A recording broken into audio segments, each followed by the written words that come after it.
11 o'clock. So first of all, let me say, I would like to thank to Jacksonville KTC, Lama Lozon, also Casey, Michael, Mike, so many Mike. Everybody, really, this is, I was so looking forward to it, sometimes even like Buddha's teaching said that sometimes what you want, you don't get it. So I wanted to be on time, and then somewhat got a little bit late. So, well, I would like to begin with a little prayer, and so then we start the session, based on my little list, highlight.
Please, everybody, generate bodhicitta, thinking that we are giving or receiving this teaching for the benefit of all sentient beings to achieve enlightenment.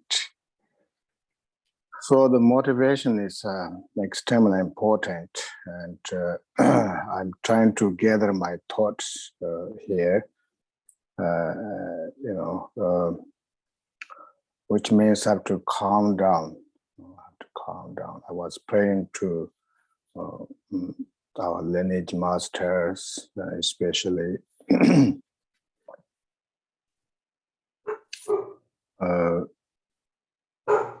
calm down. Yeah, dog bark. Especially to Guru, Khenpo Rinpoche, and the prayer I just chanted. I composed that prayer when Rinpoche was, we had 90 years birthday, and so ever since he passed away, and when I give teaching, I recite that prayer. And as you know, Rinpoche passed away.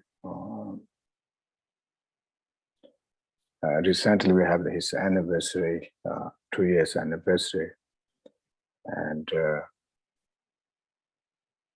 it feels like Rinpoche is always present, and I do miss his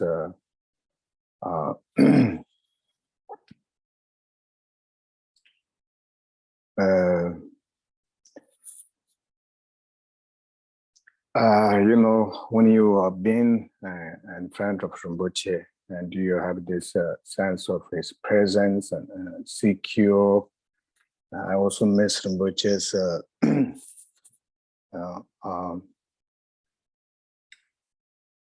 smile, and he has a very special fragrance.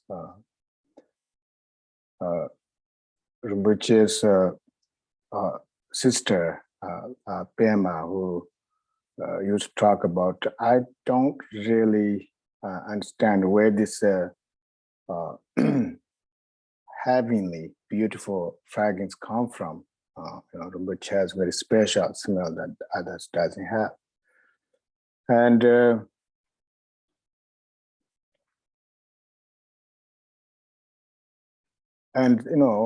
people like myself, always stressed, and then a lot of life goes up and down. And when you be with Rinpoche, just be there, in silence. Sometimes Rinpoche,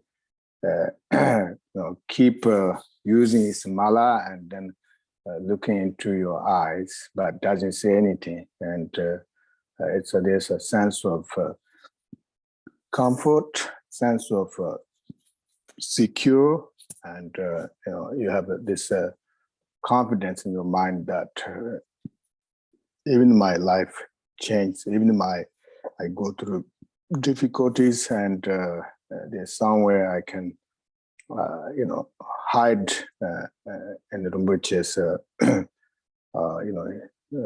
presence. So that's how I used to do that.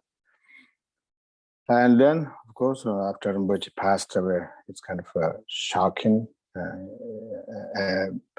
But I don't know. I think many students talk to me, our lamas, others, like Rinpoche is more present than ever, even though Rinpoche physically passed away. And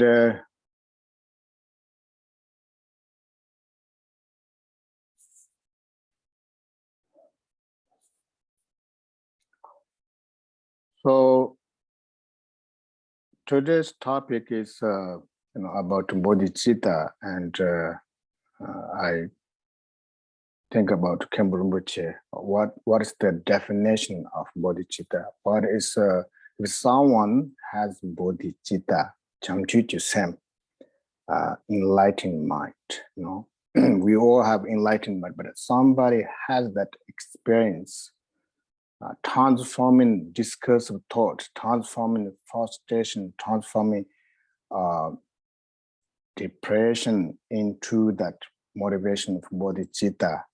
And that is a perfect example is Khenpo Rinpoche. Because if someone has such compassion and such bodhicitta, and the presence is very powerful, so that's why some students, like, we are sometimes afraid of Rinpoche, even though he never really, rough on us as such, but his presence is magnificent, and he doesn't really tell you what you should do such, but he give a look, and then we kind of know where that's going. And but looking back, I feel just like all of you who had the great opportunity to be part of Rinpoche's enlightened activity, it's just so rejoicing. I feel a sense of gratitude. A master that forgive you what you do wrong, or forgive you, every time you, it's like a real, genuine, loving mother. When child is began to talk or began to walk, and start to stand up and fell down, and then you rise again and say, yeah, it's okay, just keep going. Because I remember that moment when my son, I'm a father, My son was actually, he I was worrying about him because he did not walk for almost like 20 months. And I was like, will he ever walk? And I was questioning other parents said that, and I was Googling, when can he walk? I was worried about that. And then someone said, well, if child is talk letter and walk letter means very smart, right? Wow, that was very comforting for me. And then one day I was doing, after finish evening Mahakala Puja, and he was on the floor, and all of a sudden he stand up, and I was like, our floor is, like a stone floor. It's covered by, rugs, but I was really worried, And when I went to help him, he doesn't want me to touch him. He says, no, let me stand. No. As it was so, and then, not only stand, but he walks. And we both were panic and sentence so overjoyed. You probably had that mixture feeling, right? Very much overjoyed, but also very panic. And so I was able to, I had this fun with me all the time. So I was able to witness and record it. And so then after that, it started to walk better and better. So that's how I felt that, when Rinpoche was present, and even he's not present, his, blessing is always, there. And secondly, after Rinpoche passed away, and all the support from all of our KTCs, all of the students, and we were able to build 3 stupas at Karme Ling, as you all saw that. And I'm working on another stupa at Thrangu Monastery in Tibet, and it's already actually done, except gold painting. And then another stupa is ordered in Nepal to install at KTD in library. And then there's stupa going on in the stupa going on in Crest Town, and I'm working with Lama Jacqueline.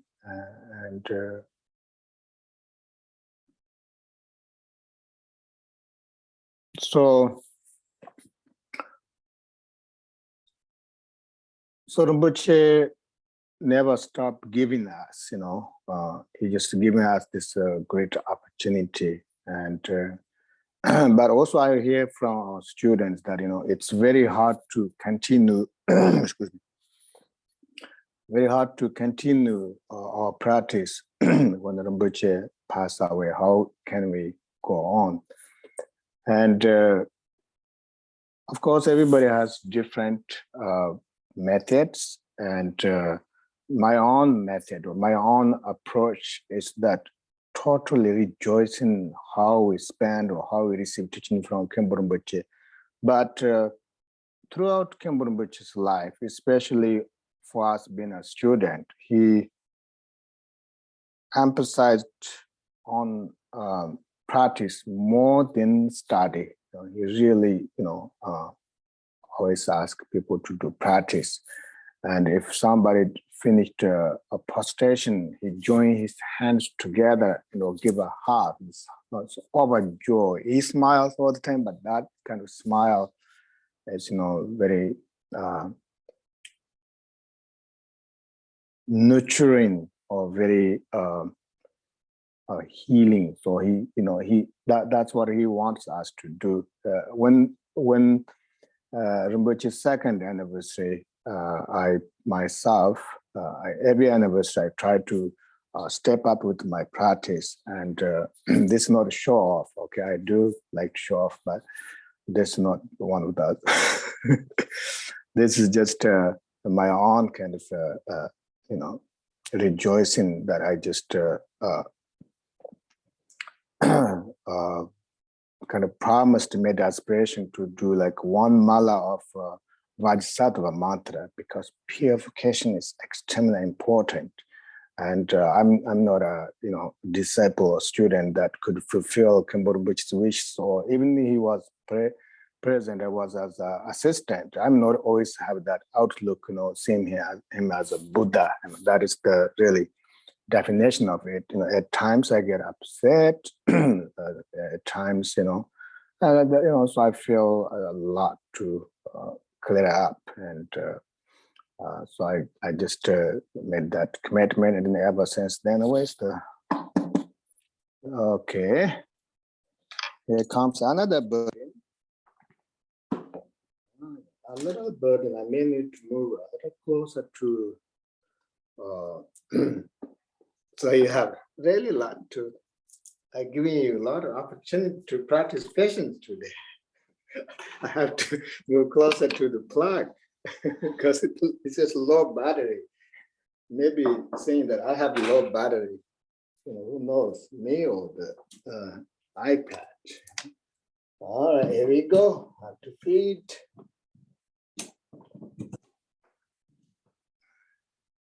Actually, I'm very happy to see Lama Lozon and Jen, and those who are on the video, and also those who are not on video. So now I won't use my earphone because I'm charging. So that's what I kind of made a commitment to do.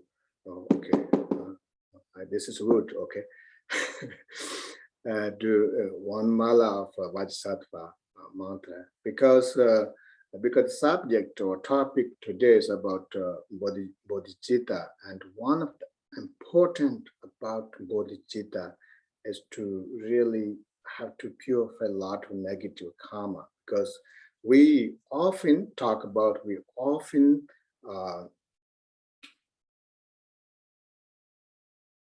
even like talk about or generating bodhicitta, but bodhicitta is more than talk. It is something has to come from our mind, and so our mind is ultimately, utterly pure, ultimately pure, always, excellent, inherently excellent. It's called co-emergent wisdom. But we are the one who constantly stain our mind, temporarily. Even though we talk about bodhicitta, even if we talk about meditation, but we are often followed after our habitual patterns. So our habitual pattern is not inherently attached with our bodhicitta mind or our enlightened mind, or wisdom, because our wisdom or enlightened mind is called self-liberation. When I mentioned at the beginning, I want to gather my thoughts, I don't there's nothing to gather about it. I can't gather my thoughts. There's no way I can gather my thoughts. It means relax. Right? Someone is began to relax, and it means to go back to the original convergent wisdom, or inherently pure wisdom. Throughout COVID-19, I had a lot of discussed thoughts. Ben also as a president, so many things going on, and meetings, and I began to also teach about self-liberation, and in that teaching, it wasn't totally based on bodhicitta. It was also my own, surrounding, my own looking for protection, because when I began to talk about it, it feels so good. So in that teaching, there's when Khenpo Rinpoche gave a lot of teachings about meditation, and he also talked about the great master, one of his teacher, Khenpo Karthar. And when Khenpo Karthar, during the Chinese Revolution, everybody was so scared, of course, everybody, and going through so much worries and fears. And so Khenpo Karthar at that time did not teach about mudra practice or prostration or anything else, but he basically, taught them about self-liberation. Because there was so much fear, you have a sense of this strong fear, sense of strong worry, and he basically took the opportunity to introduce nature of mind.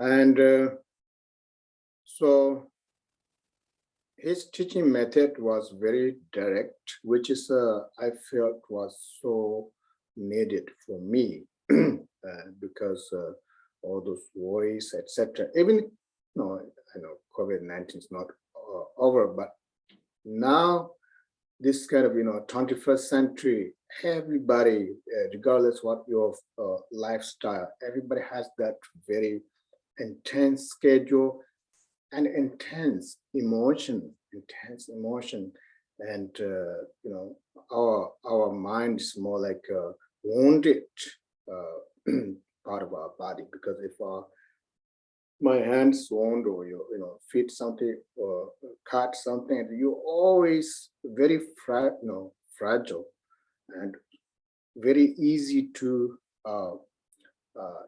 experience pain. So that's what we are going through. So we are very sensitive. We are going through a lot of stress. So Khenpo conscious method was that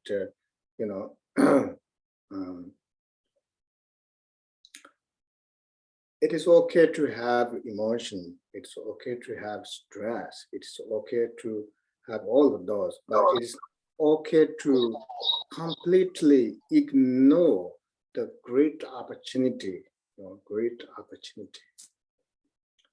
because this kind of stress, this kind of emotion gives us great opportunity to recognize, because this is so intense. Our mind is so intensified, and either you break yourself, either we break ourselves, or break that rhythm of thoughts, or break the rhythm of that habit. That's actually the beauty of the self-liberation, because when you have a lot of intense emotions, and then you feel really so disoriented. Wow, my English is getting so good. I'm just depressing myself, disoriented. That's how I feel time to time. I'm very disoriented, but also wonderful opportunity, because one of the teaching method about self-liberation, okay, I will promise I will go through the lists that I sent you about Bodhicitta, but one of the really profundity of profound method of self-liberation is that while we experiencing this fear, while we experiencing this depression, I actually talked about my own depression a few times, and someone told me, please don't talk about your depression. People will worry because people think you might, suicide or something.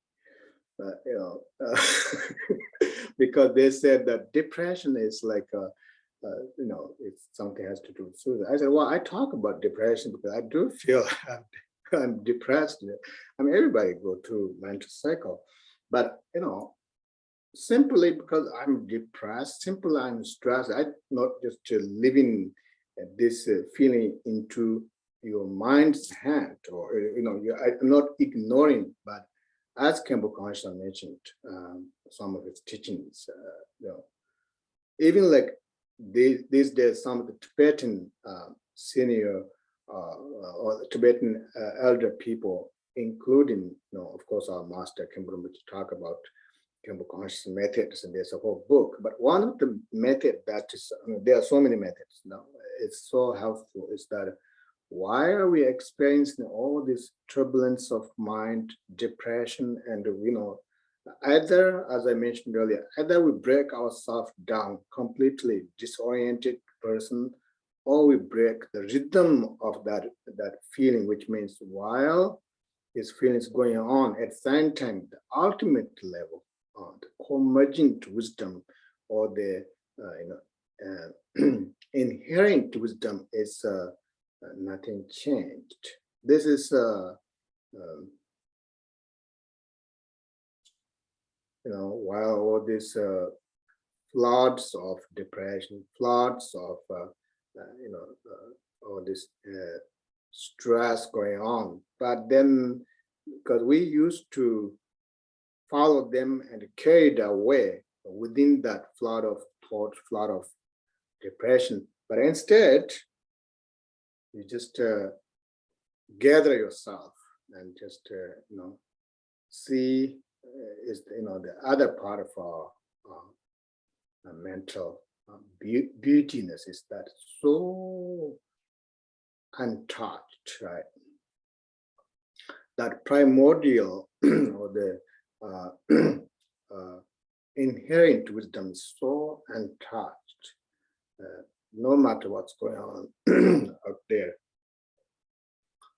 So personally, that benefited me a lot because no matter what's going on in your life, you always, as long as you stick with Dharma, because Dharma means healing, it is much better than some other methods, external methods, maybe watching your favorite TV.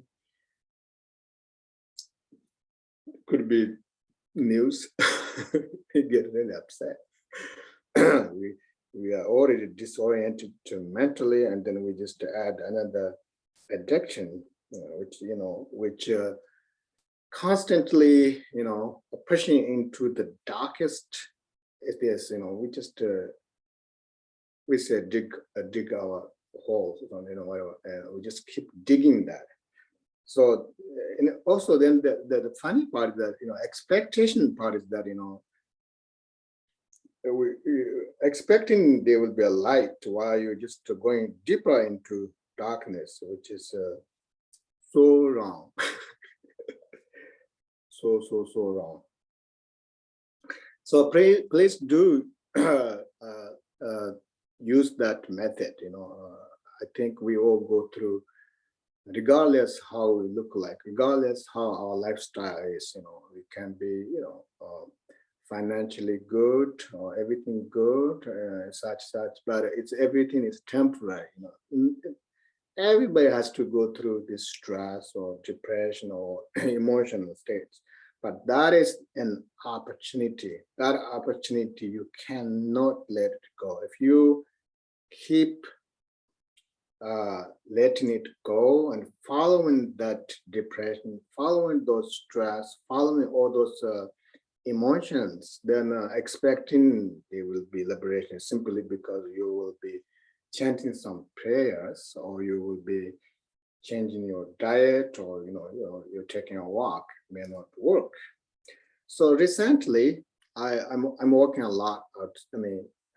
Within my house, so there are a lot of thorns. There are so many thorns. My wife said I can't pronounce very well. Thorn. You have to have R sound, like thorns. So I was cleaning those thorns, and at the beginning I was really almost like, wow, there's no way I can do this, because it's just like samsara, right? The web, the thorns, it's just expanded under the ground, and then just enter. So I wanted to do this quick as I could, but I paid the price. I just cut it right here or there, and I was like, oh, okay, this is actually beautiful method, because if I just give up on those plants, thorns, and so it doesn't disappear, but I have to face it.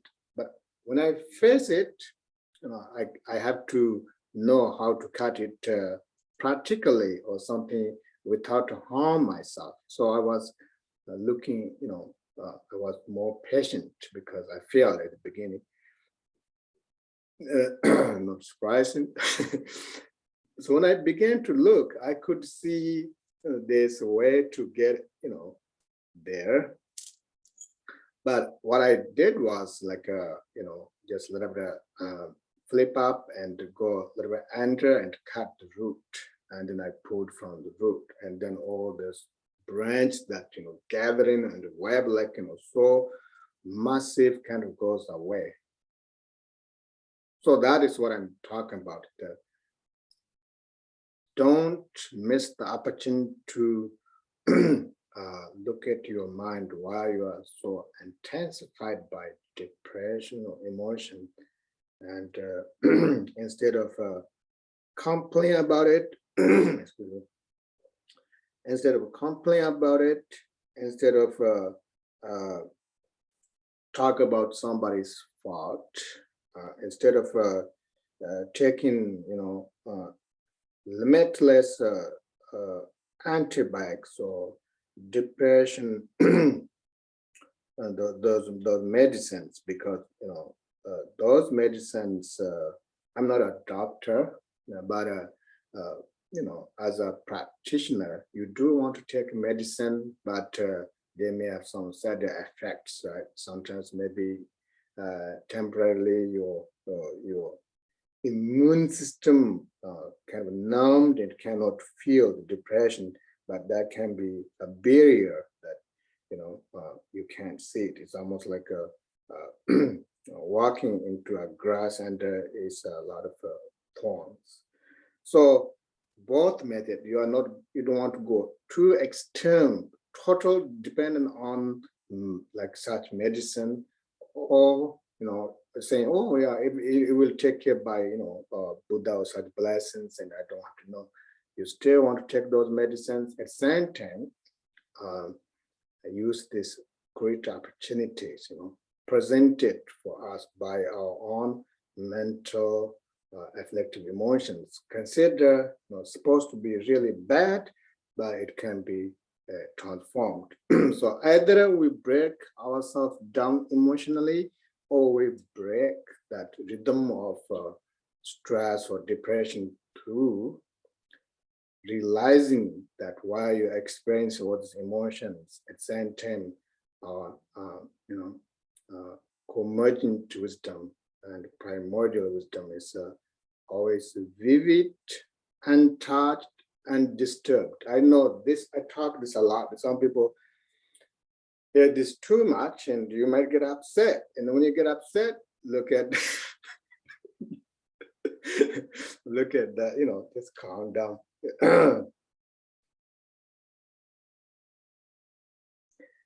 So, of course, the topic is bodhicitta, and I kind of, a little bit overstepped, but what is the best method to deal with our emotion? That's what I'm kind of getting into. So, regard with today's topic, cultivating bodhicitta. Cultivating bodhicitta. So, enhancing bodhicitta. So bodhicitta has what does bodhicitta mean in enlightened mind? Enlightened mind. So there is when we are not able to remain in that utterly pure nature, then whatever thought arise, the disturbing emotions can be transformed into healing. Healing. Because generally, whatever emotions we arise, everything based on this disturbance, self-centered emotions. They are so dominating and they are so disturbing. They are poisoning physically and mentally. So when we have these thoughts, we begin to transform into healing. That is, oh, I have a feeling of anger, I have a feeling of depression, and may I able to experience this this suffering for the benefit of all sentient beings. Everybody's talking about how hard life is, how hard to handle so many things. But what's going on in the world is an example. If you are able to see this news, instead of getting angry, but what's going on out there, people lost their homes, through flood, people died through COVID, etc. So we just have a sense of visualizing, if I'm that person, if I'm in that place, how can I, how should I feel? And you will simply visualizing like that, you feel, almost like you don't want to think about, because that's how miserable these individuals. That, we are talking about human beings, then also animals, etc. So bodhicitta basically means transforming those disgust thoughts into compassion mind, right? Because you cannot stop your thoughts unless you are a good practitioner or great meditator. Everything is, as I mentioned earlier, like able to liberate into the expanse of primordial wisdom. If you can do that, that's perfect. But then if you could do that, all thoughts arise from that primordial wisdom, become more transparent, to no longer become a distraction or disturbing emotions. So in my today's presentation, the number two. Oh yeah, number one, I have a origin of bodhicitta, origin, where this bodhicitta come from, why this bodhicitta was originated. This is, I actually sometimes surprised that why I choose that topic, like origin of bodhicitta. Last night I was receiving teaching from H.H Karmapa Rinpoche. He's giving this Zoom transmission. It's about Bodhicitta Avatara, and in my time it starts like 10 p.m. and goes until 12:30, and I really do my best, but sometimes really I have to yawn a lot. So his transmission was Bodhicitta Avatara. So in that Bodhicitta Avatara, talk about eons, the Buddhas, Bodhisattvas determined, examined what is the best practice for practitioners, and they concluded, he said, they concluded, after analyzing eons, the Bodhicitta is the best. And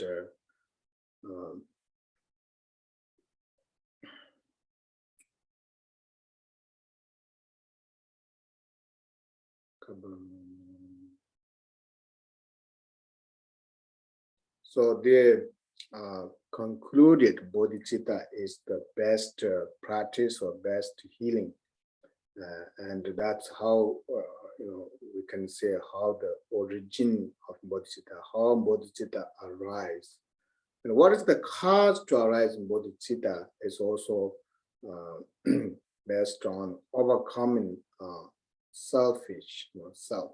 We have this very strong, concrete self. Is only focused on ourselves. So bodhicitta mind is for the benefit of all sentient beings.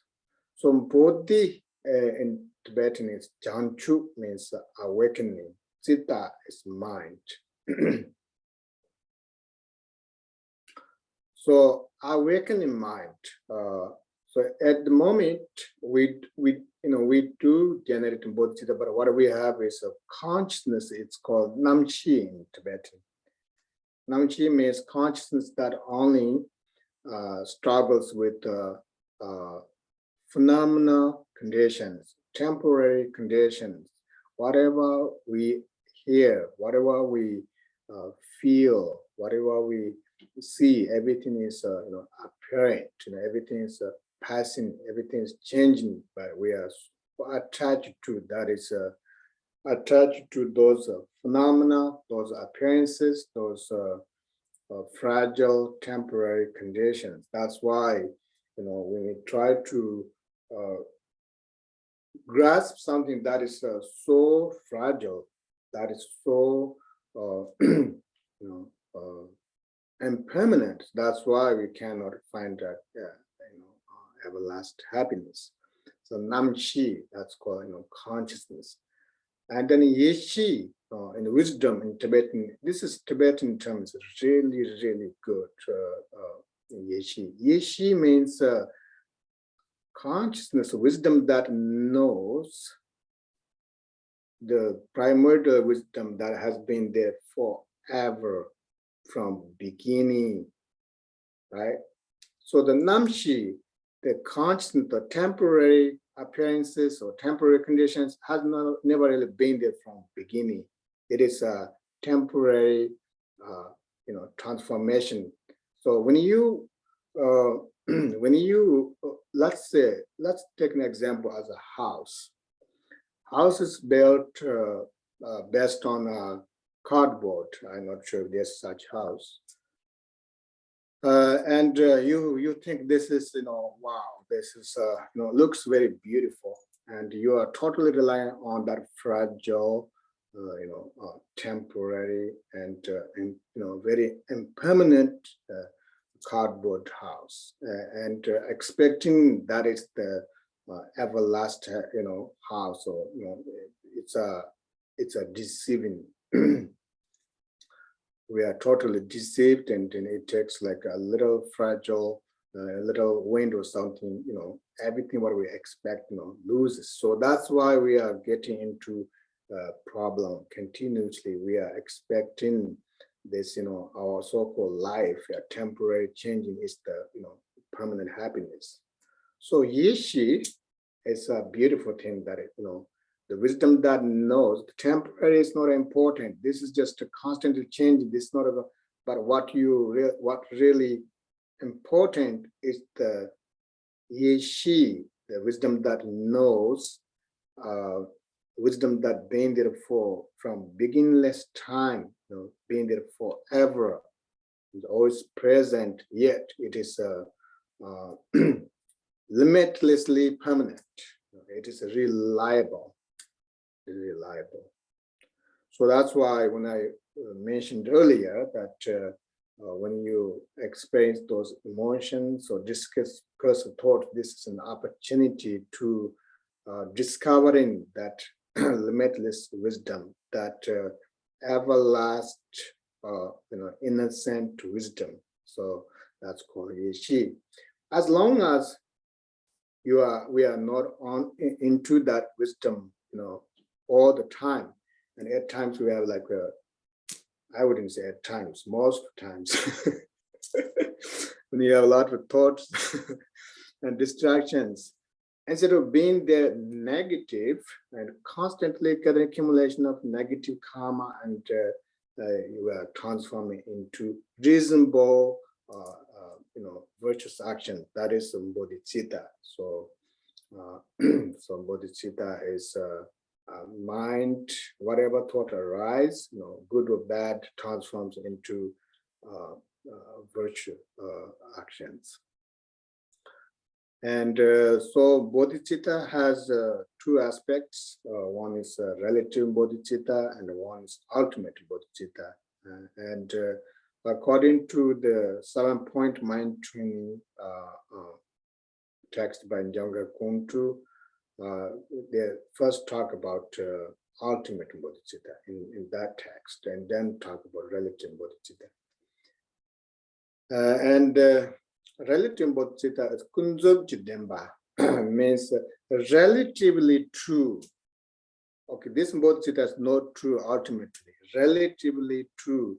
which means that relatively whatever projection or thoughts or emotions arise, they are true in a relative level, confusion level. Yet, if we wildly or unmindfully following these discussed thoughts and constantly harm to ourselves and others, it's a negative karma. Therefore, relatively, it has to also transform into virtuous actions. That is compassion combined with loving kindness, and was combined with wisdom. That is relative bodhicitta. And the concept is defined by Maitreya Buddha, saying that the relative bodhicitta's definition is that an individual have the desire to bring all sentient beings achieve enlightenment. And of course, relative bodhicitta has two aspects. One is aspiration bodhicitta, and one is implementation bodhicitta. And aspiration bodhicitta is that we are so inspired to bring all sentient beings to achieve enlightenment. We are so inspired. So we have this aspiration to bring all sentient beings enlightenment, not just ourselves, but all sentient beings. That is a healing right there. It's bodhicitta is not a difficult thought. The most difficult thought for us is the anger, stress, jealous, desire. All these are extremely difficult to handle, and it brings such difficult life, and suffering in the future, etc. But we somewhat, no matter how much we teach, how much teaching we receive, somewhat we just have this really, massive or habitual pattern that constantly drag into that habitual pattern, that suffering. And somewhat, we don't, it doesn't seem like we have that confidence in our practice. Why? Because we maybe not tested that practice, right? Let's give an example. If an individual, when I wrote about the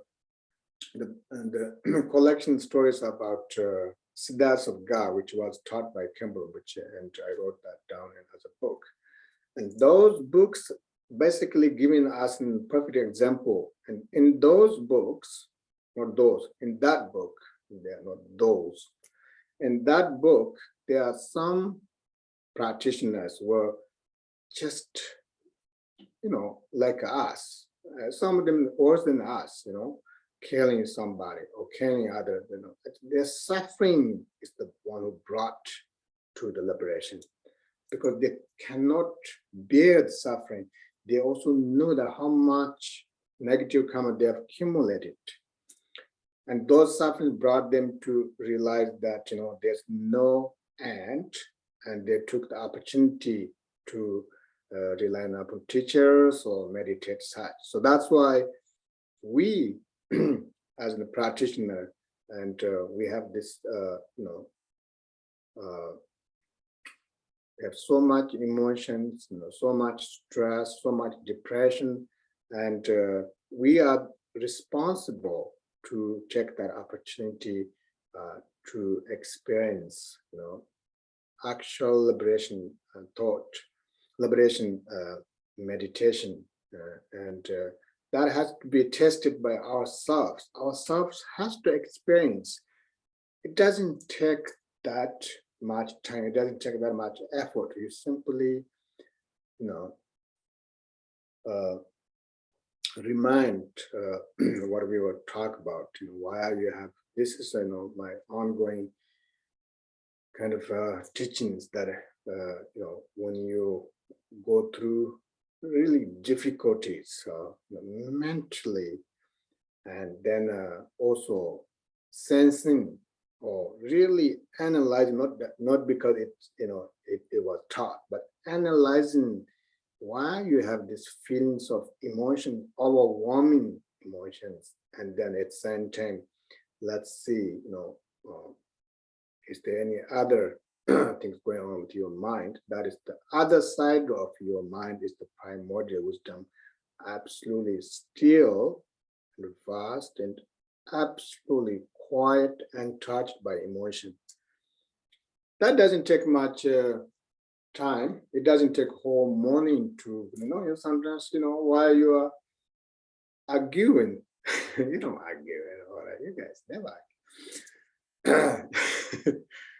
Maybe you argue, you're just so much, all of a sudden, maybe you might find something, just go, because enlightenment sometimes doesn't have to be on Christian, it can be while struggle, right? While you are on fire of emotions and there's a click, right? Everybody says they or he or she pushed my button. So you can push your own enlightened button too. Push back your enlightened.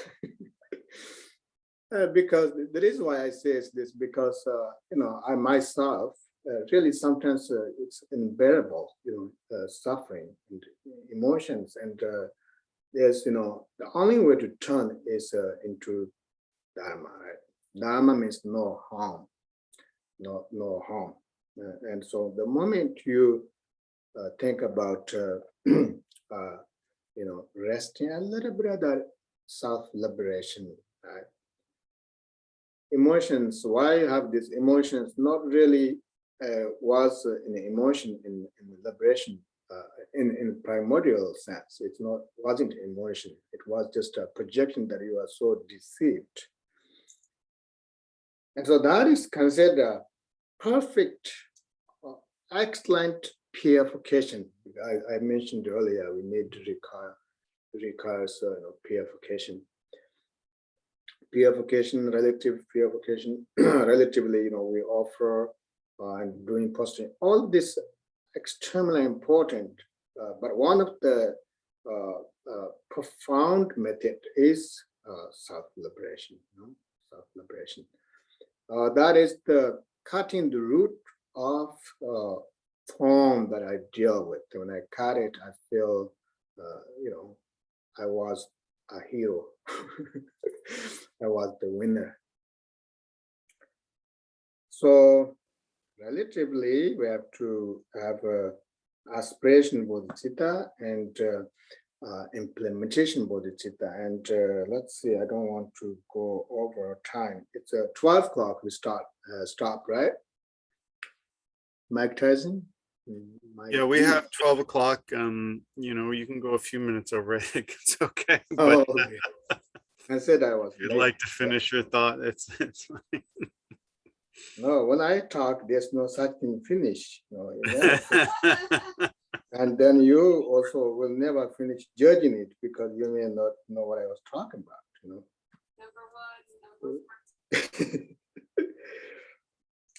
So definition of bodhicitta, aspiration bodhicitta, and implementation bodhicitta. Implementation bodhicitta is action, that means based on inspiration bodhicitta. Whatever you do, even like you go to bathroom and do your thing, you still thinking I'm doing this for the benefit of all sentient beings because I have to. My precious human birth has to continue, but I have to, go through all these conditions. Even you eat something offered to Buddhas and Bodhisattvas, and I'm doing this, for the benefit of all sentient beings. So everything has to do with the habitual pattern. So if you, I was listening also teaching the Bodhicitta Avatar by the great master Sanjay Nyemba Rinpoche. He was talking about why people sometimes just, even you can't study much, but it's a Bodhicitta Avatara or Bodhicitta, instead of just so much gossip, and always constantly spending on on apps or other YouTube or Facebook, etc. He said that sometimes even like say on Bodhicitta, so as a practitioner with generating bodhicitta, supposed to talk about bodhicitta and action like bodhisattva, and so bodhicitta He said that, sometimes maybe you can talk about bodhicitta and bodhicitta such, it's always beneficial.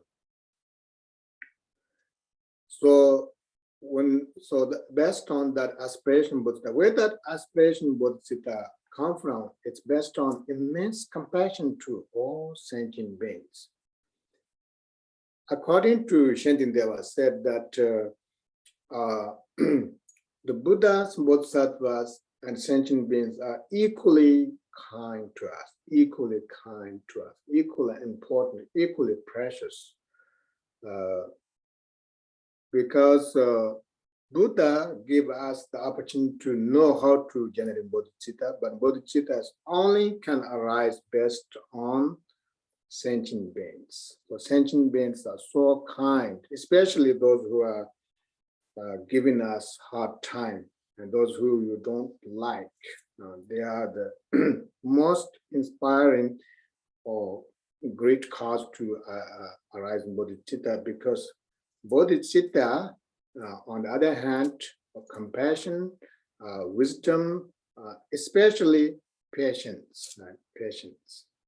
If you have a sense of hate, or that's a strong word, like a dislike one individual or somebody else, that is the diminution of bodhicitta. It doesn't matter, maybe you can have politically different view, or maybe you can all kind of cultural ground, all kind of stuff, but at the same time, that's not really the point. The point is that you never ever want to abandon any individual, especially mentally. If somebody you don't like, whoever, it doesn't matter. You always, be in that bodhicitta. So whether we are keeping bodhicitta vow or not, it is something we can tell. Where people cannot judge us. We know ourselves. Whether our emotions decreasing through our meditation or not, people could say, "Oh, you are good practice." I mean, people talk about me as well. They say, Lama, you are so good, and you bring a lot of benefit to other people, etc. But also, I also know my negative side. That's only I'm the one who can judge. Which means that because I post a lot on Facebook. I love Facebook. I'm addicted. I'm not totally addicted, or maybe a little bit actually. So actually, I wasn't. During COVID-19, as I mentioned, I myself go through a lot of difficulties. So when I post something, just to let's recite among Pemio 1 mile a day or something like that, I feel so good. So it was, not so much, only I care everybody out there, but also I care myself, really. It was a healing. And what goes around, what comes around, what goes around, it's so true. So my wife also told me, it's nice to bring good, she used the word good vibe, because I don't always have a good vibe in me. But on Facebook, I say something like that. It was very good, and I think a lot of people benefited. So what I am trying to say is that, bodhicitta is also training, right? And people talk about how can we, cultivate bodhicitta. It's so difficult, but also never ever, judged, never ever really tested how difficult it is to go through anger, go through these negative thoughts. It is most brutal, it's most very abusing, very, very tormenting. But anything that is related to bodhicitta, is a healing. So we have to recognize that. Everything what we practice, whether it's meditation or whether it's cultivating bodhicitta or whether it's patience, whatever practice according to Buddha teaching, everything is meant to heal. And if we are some kind of, even if we as a practitioner, somewhat we are a little bit separated from that, or if we are going a little further, or if sometimes we can't practice, it's so hard, etc., that means we are in trouble. We are basically, leading by self-centered and going back into samsara deeper and going into dark awareness deeper and deeper. So that is a relative bodhicitta definition of bodhicitta. And then the ultimate definition, tendam chisam. My friend Lama Zopa likes to use Tibetan. Kunzok changchu sam. And tandam changchu means it's what I actually said earlier. It's a recognition of our nature of mind. And I also mentioned this word repeatedly. When Rinpoche taught a lot of teachings, especially sometimes we talk, he was one of the things that I always remember is that he said that as a practitioner, it's very important to have some kind of recognition of mind before you die. Regardless, of course, if you are fully enlightened, that's perfect, but some recognition of your mind, recognition of your nature of mind. One hand, it is very, we are so agitated, we are so disturbed. How can we have recognition? That's why we can have recognition. If you are not disturbed, then why not have recognition, right? Because we are so disturbed, so stressed, depressed, that's the opportunity. That's the opportunity.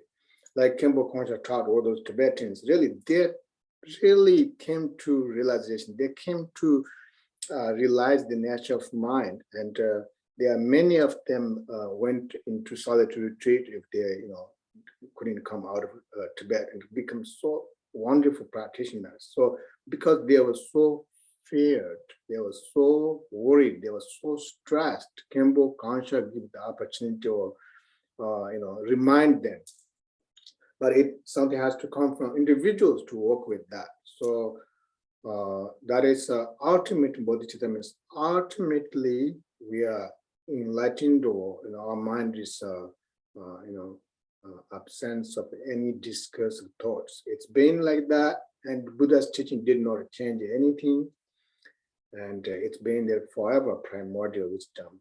So that is our most important gift, profound. That's so profound, and so that is something you have all the time, right?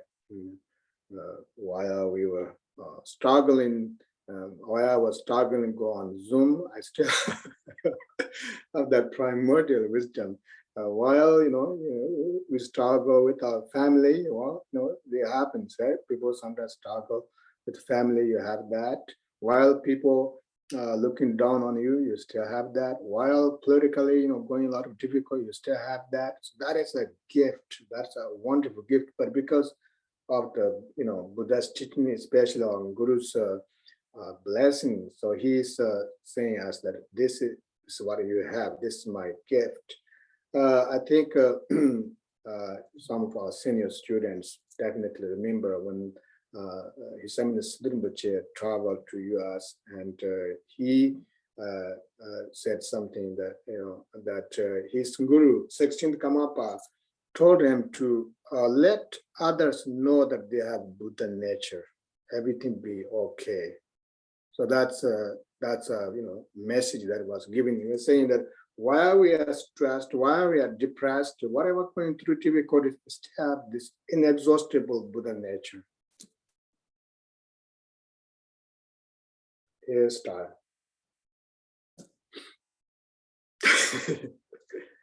I think maybe I'm okay now, right? It's a 12:08, huh? And then we start 2 o'clock, right, Mike? Yes. Would you like to take any questions now or later, Lama?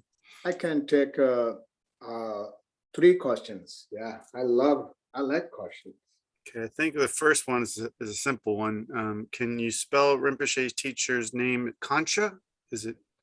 Khenpo Karthar, G-A-N.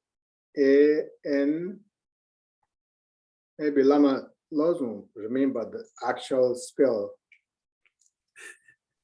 Lama, we can't hear you, but you are, invisibly moving your lips, but can't hear. There we go. There, I was cut off and I couldn't get back on, but the host allowed me back on. So yes, Gangshar is G-A-N-G-S-H-A-R, Gangshar. Khenpo Karthar, yes. So Khenpo mentioned that when he saw Khenpo Karthar and came to visit Thrangu Monastery, he did not see Khenpo Karthar, but he felt like he was a master, like a Tilopa. And I felt that, Rinpoche has this kind of very sacred outlook.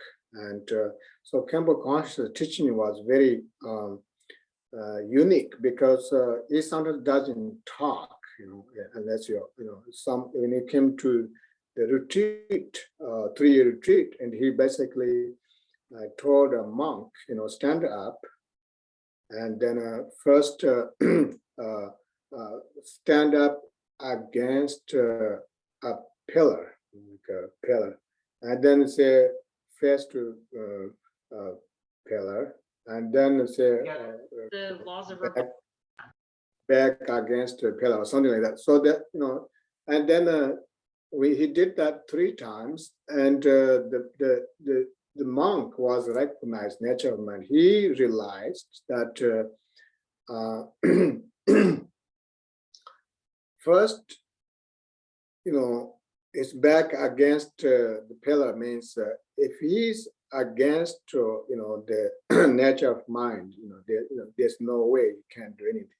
So then second, you face the pillar and saying that you have to face the emotions, you have to face practice. And then if you do that, then the third is that stand against it and walk away, which means you are transformed samsara into nirvana, and you are walking away from samsara. So he recognized that. But Khenpo Karthar did not teach, he was simply saying, stand up, like military. Any more questions?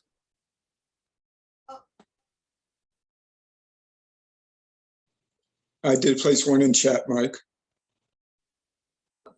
Okay, please, a simple prayer or thought first thing in the morning to give rise to bodhicitta. Sorry? What's a prayer or thing we could do first thing in the morning to give rise to bodhicitta? Well, I could say a lot, but what do I do? Sometimes I'm not always wake up with mood. I seem like, okay, my son wake up first. wakes up, he just walking around. Sometimes he just sit there and look at me like, anyway, what I do is that when I wake up in the morning and I just cleansing my breath 3 times, and then pray to Guru, and then there's a prayer called Bodhicitta prayer. But you can actually, it would be wonderful if you can at the beginning, if it's related with bodhicitta, if you can recite the bodhicitta aspiration prayer, that is that comes in Chinese text. Chanchu Semna Rinpoche, Machi Panam Kijreje, Kepa Nyamba, Mepa, Kone Konda Pewara Show. That is, bodhicitta is precious, etc. And that is the entire subject about the bodhicitta avatar. And bodhicitta avatar is all about these 4 lines. So that would be the best. But also you have to have some mental, it's not just only chanting, but thinking that, I will walk with bodhicitta, I will talk with bodhicitta, and, I won't get angry today. Oh, wow. And that would be wonderful, right? Just a 1-day commitment. I won't get angry. And now the last question. Yeah, I have one here from Karme Yeshe Zangmo. And she has asked, this is, and I'm quoting here, genuine realities Dharmakaya cannot be experienced by conceptual mind, but there is the way of Sambhogakaya appears to the noble bodhisattvas and various beings. The Nirmanakaya appears in water moon style. This way of explaining the three kayas. Emma, what a wonderful miracle. Can you explain this verse and Khenpo's use of water moon? This is a Khenpo Karthar Rinpoche quote, I believe. Water moon, I know, I can't really explain too much about Khenpo Rinpoche's quotation because, Rinpoche's, the way he presents is so beautiful. But according to some sutras and commentaries talk about just like water moon. What does that really mean? That means that the Nirmanakaya arise, the water, the moon is, in this case, it's the Dharmakaya. So moon doesn't have to come to the earth to reflect on a water.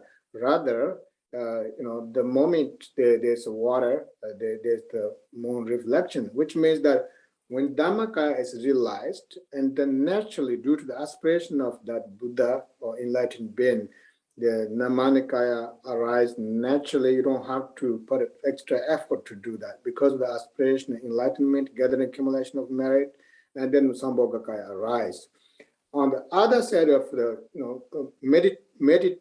meditation-oriented orientation about the three kayas, that if individual, a practitioner, is so emotional like myself, and overwhelmed by distress, emotion, and then somewhat due to the blessing of Buddha, Dharma, or remember the teachings, and able to remind that I have Dharmakaya, that is untouched by emotion. It is the primordial wisdom. This is the convergent wisdom and utterly pure. That is the Dharmakaya.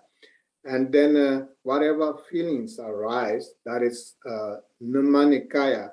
And these feelings, when they arise based on that meditation, and they are no longer emotion, they are more like a blissfully transparent. That is Sambhogakaya.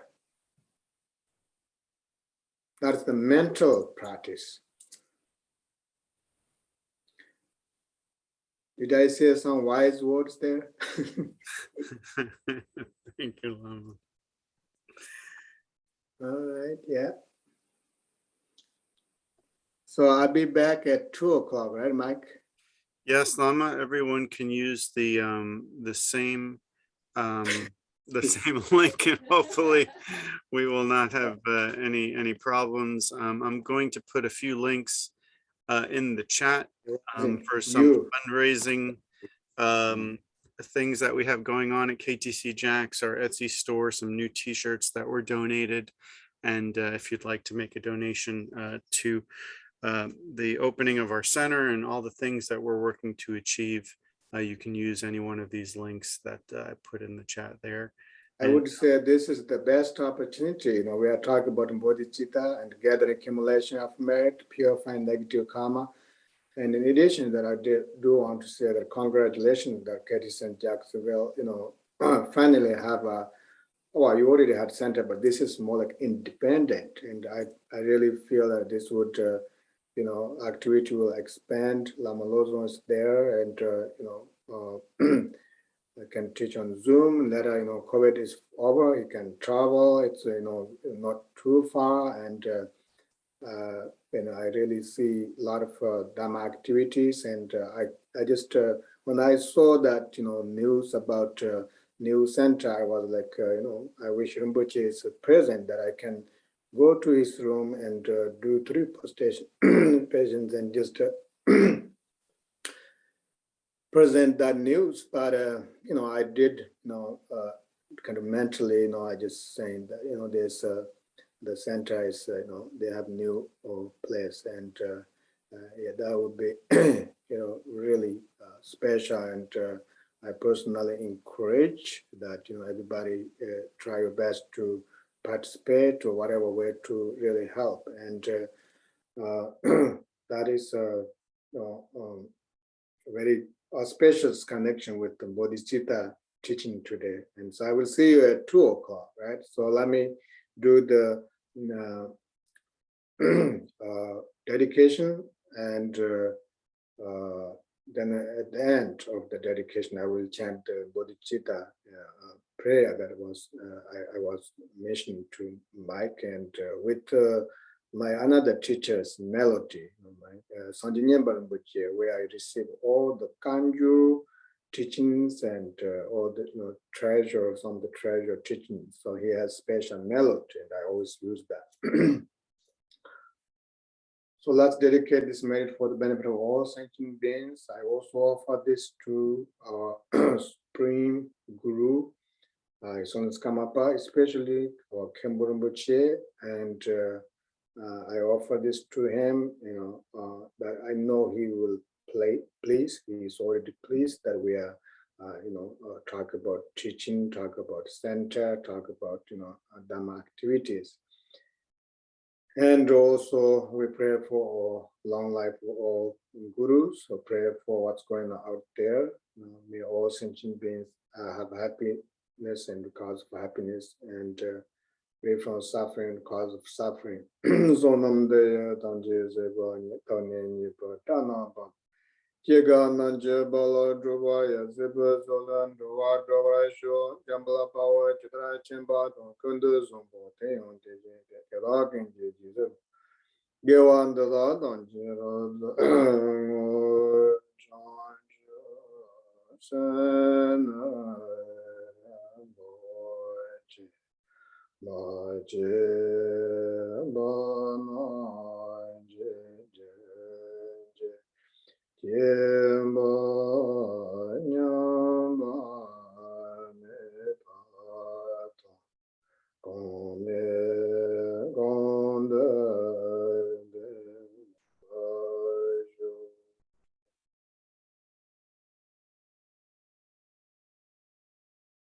Thank you, everybody. Sheshe. See you at 2 o'clock, right? Thank you, Lama. I promise to be on time this time. Thank you, everyone. Thank you.